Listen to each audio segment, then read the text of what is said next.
pagsasayaw ng burles. Ito ang sining ng pagsasayaw, ang baile ng puso't kaluluwa.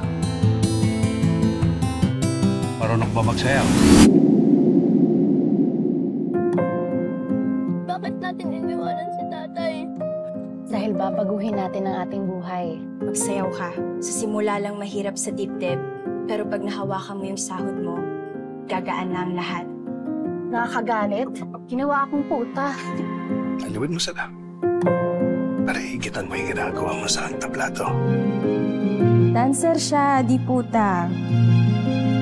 Dapat nararamdaman ng iyong katawan ang sinasabi ng iyong sayaw.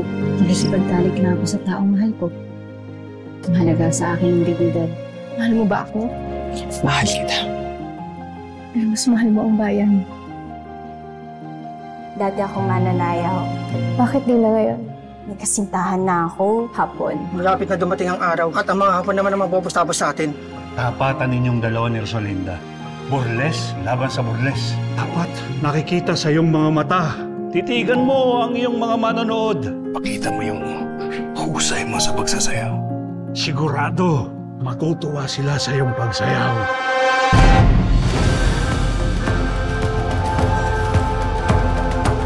Hindi ako nangdirigma. Huwag mo ako hayaang malubog sa patibong ng pag-ibig. Hanggat may nahami, mananatili tayong biktima, inay. Tandaan mo yan. Sa panahon ng digmaan o kapayapaan, ano bang kailangan natin gawin para mabuhay, para maging mabuting tao?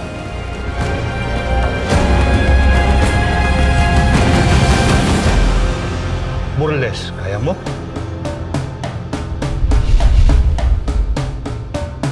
Ihinahandog ng Teatro Mabuhay ang aakit at pupukaw sa inyong mga imahinasyon ang pinakabagong burles dancer, Celestina!